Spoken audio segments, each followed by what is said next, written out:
الحمدللہ رب العالمین والصلاة والسلام علی سید الانبیاء والمرسلین اما بعد فاعوذ باللہ من الشیطان الرجیم بسم اللہ الرحمن الرحیم الصلاة والسلام علیک یا رسول اللہ وعلی آلک واصحابک یا حبیب اللہ۔ محترم اسلامی بھائیو، الحمدللہ نماز کا ترجمہ یاد کر رہے ہیں۔ التحیات کا ترجمہ بھی ہم نے یاد کر لیا۔ درود پاک جو درود ابراہیمی ہے اس کا ترجمہ بھی الحمدللہ ہم نے یاد کر لیا۔ اب درود پاک کے بعد جو دعائیں دو پڑھی جاتی ہیں اس کا ترجمہ یاد کرنے کی کوشش کرتے ہیں۔ رب اجعلنی مقیم الصلاۃ، اے میرے پروردگار مجھ کو نماز کا پابند بنا دے۔ رب اجعلنی مقیم الصلاۃ، اے میرے پروردگار مجھ کو نماز کا پابند بنا دے۔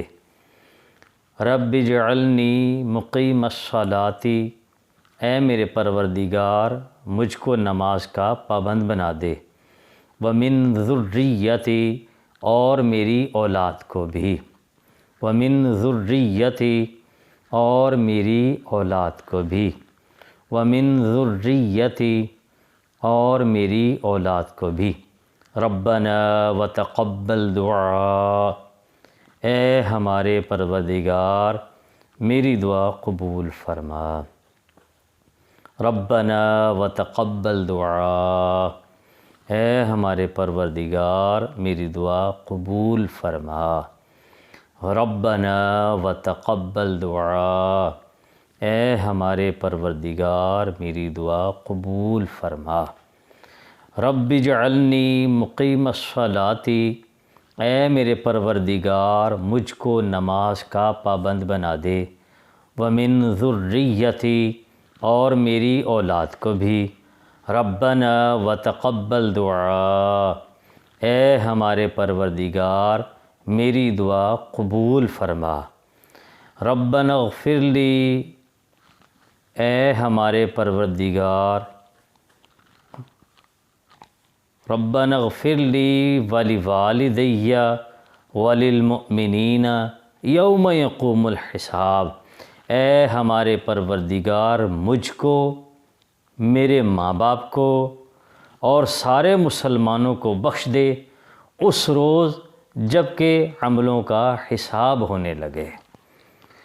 ربنا اغفر لی ولوالدی وللمؤمنین یوم یقوم الحساب، اے ہمارے پروردگار مجھ کو، میرے ماں باپ کو اور سارے مسلمانوں کو بخش دے اس روز جب کہ عملوں کا حساب ہونے لگے۔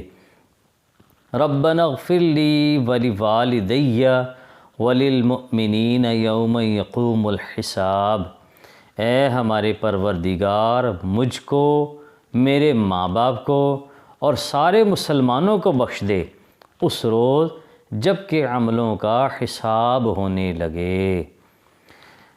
پھر ہم شروع سے پڑھتے ہیں۔ رب اجعلنی مقیم الصلاۃ، اے میرے پروردگار مجھ کو نماز کا پابند بنا دے۔ ومن ذریتی، اور میری اولاد کو بھی۔ ربنا وتقبل دعا، اے ہمارے پروردگار میری دعا قبول فرما۔ ربنا اغفر لی ولوالدی وللمؤمنین یوم یقوم الحساب، اے ہمارے پروردگار مجھ کو، میرے ماں باپ کو اور سارے مسلمانوں کو بخش دے اس روز جب کہ عملوں کا حساب ہونے لگے۔ یہ ہے نماز کا ترجمہ جو الحمدللہ اللہ کی توفیق سے آج ہم نے پورا کر لیا۔ الحمدللہ سبحانک اللہ سے شروع کر کے یوم یقوم الحساب تک ہم نے ترجمہ اچھی طرح یاد کر لیا۔ اللہ تعالی ہمیں یاد رکھنے کی اور اس کو دوسروں کو بھی یاد کروانے کی توفیق عطا فرمائے۔ آمین بجاہ نبی الامین صلی اللہ تعالی علیہ وآلہ وسلم۔